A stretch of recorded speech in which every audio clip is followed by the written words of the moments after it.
You can be rich or you can be right. And many times those things are opposed to each other. So I want to take a quick couple seconds and I want to talk about the difference between being rich and right.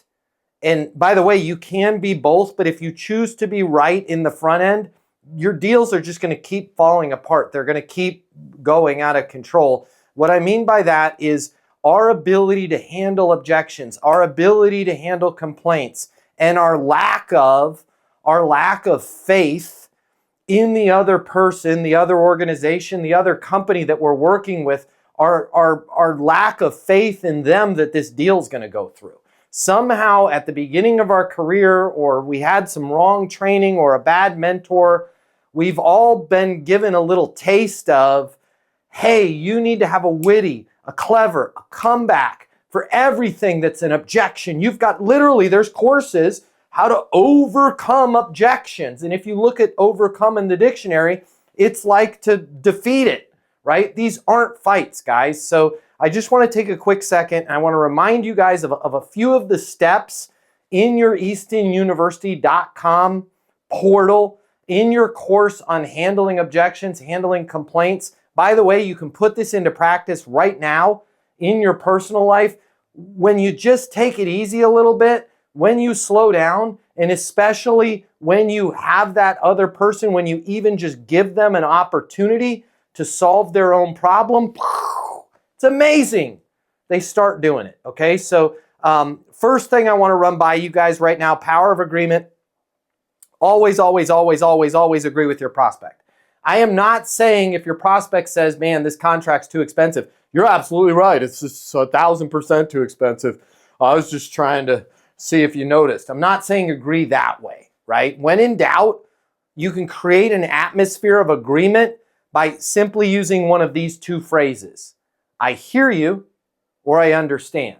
And don't use these sarcastic, oh, I hear you, right? Don't use it like that. And if you don't understand, okay, I'm going to quit picking on him. Kyle and I did a podcast on Friday together. He's a pilot. Probably a stupid idea for a pilot or a co-pilot to tell the pilot, I understand when they don't understand. Like if you guys don't understand, go, hey, when you say blank, can you give me a specific example? Make sure that you understand, okay? And then even if it is a really objection that you're just really frustrated about, at least let them know they've been heard or understood, okay? So no matter what it is, your price is too high, the other company's cheaper, I don't like the security deposit, you don't have this warranty, you don't have this reporting dashboard. If you understand the objection, let them know. I hear you, I understand, right? And then let's go through a couple of these steps really quick. Guys, I'm not gonna go through the whole thing. It's in the portal. We can open it up to questions and I can answer questions, but make sure you're going through the portal. Step number one, this works in your personal life too. It's just a complaint. You need to say in your head, it's just a complaint. Even if this objection or complaint, whatever it is, you've had 10 of these in your last 10 meetings, your last 10 prospects, in all 10, the deal blew up. That's not this journey. That's not this person that's in front of you. Always have a mindset that this deal is going to happen, right? It's just a complaint. The deal is going to happen. And then move directly to step number two. Agree with them. I hear you. I understand. And just move forward. I don't like the reporting dashboard that you guys have. It's not R246 and we can't put our company orange Pantone color in the dashboard. I get it. Does it make sense to get your people access to the portal so you can onboard those new associates and not have to be spending $37,800 per associate on training? Yeah, it does. I just wish it was orange. Congratulations, you made a great decision. What happens next? I'm going to shoot over the DocuSign. Once we sign that, support team will reach out to you and we'll start getting everything uploaded. Like you don't have to win any, you don't want orange. Orange doesn't render well on your screen. Like you don't have to get into these arguments with people. Just agree and move forward, okay? Your price is too high. I hear you, I'm with you. Does it make sense to get you a membership? No, the price is too high, right? If they reinforce their position. Got it, what are some of your thoughts? Which brings me to step three. We're gonna stop at step three, but I wanna make sure I'm getting these three. These three will change your life. There's 8 that you guys can see on your screen that are here on the live, okay? There's 8. I can answer questions on all these 8, but these 3 will change your life. Number 1, in your head, step number 1, it's just a complaint. Does not mean that this person's not going to buy. It does not mean that they're not going to upgrade their services. It does not mean that they're not going to have lunch with me. It does not mean that they're not going to promote me to vice president of sales or whatever job you're applying for. It is just a complaint, right? I'm not perfect. They're not perfect. The world's not perfect. There's no such thing. It's just a complaint, okay?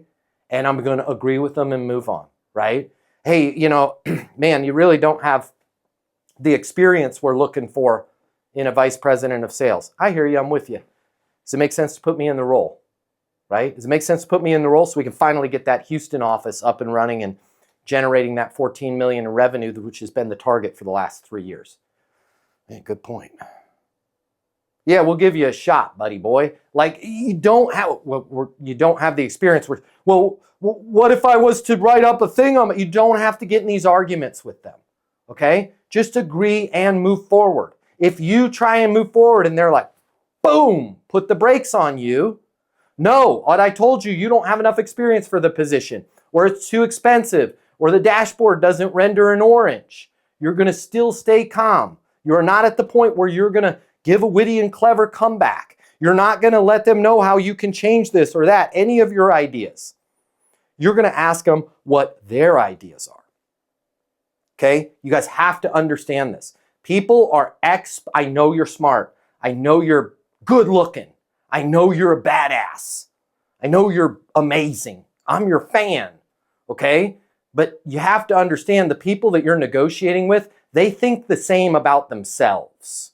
Okay? And if your mindset is on the deal and making the deal happen, let them win. Let it be their idea. You can let them win. You can let them be their idea if you do 2 things. Number 1, park your ego, lock it to the bike rack. Don't bring it in here. Your ego doesn't belong in this. Okay? You can be right. Hey, it was my idea. Or you can be rich. Congratulations, you made a great decision. Holy crap, that was the largest deal I've ever closed in my life. Right? You can be right or you can be rich. So number 1, park your ego. Number 2, they're exponentially more likely to do the thing you want them to do if it's their idea. Let it be their idea. How do we make it their idea? We ask them their freaking idea. Sounds like this, right? Hey, man, price is too high for us. That's way over our budget. I get it. Does it make sense to get it implemented? No. The price is too high. It's way over our budget. Got it. What are some of your thoughts? Well, I mean, what we could do, we could move the travel budget over. That's not ideal because we're not going to be able to do the annual bake-off thing in Muskega, Wisconsin, or wherever it is. But you know what? That would get us the money. Man, that's a great idea, right? Let them solve their own problems. You guys might think I'm crazy. Oh, they never will. Because we don't let them. We spend too much damn time in sales coming up with what we think is the right answer. We think our job is to come up with a witty, clever, fast comeback. It's not. Our job is to get the deal across the damn goal line. The fastest route, the fastest straight line to getting the deal across the goal line is to have the solution come out of the mouth, this general area of the face of the person that we're talking to. But we don't even give them that opportunity most of the time. Okay? I've preached at you enough. Follow these first 3 steps. Learn all 8 on your eastonuniversity.com portal. Your life is going to go easy. But number 1, treat it as a complaint. Number 2, just simply agree with them and move forward. And number 3, if they're still shutting you down, ask them for solutions.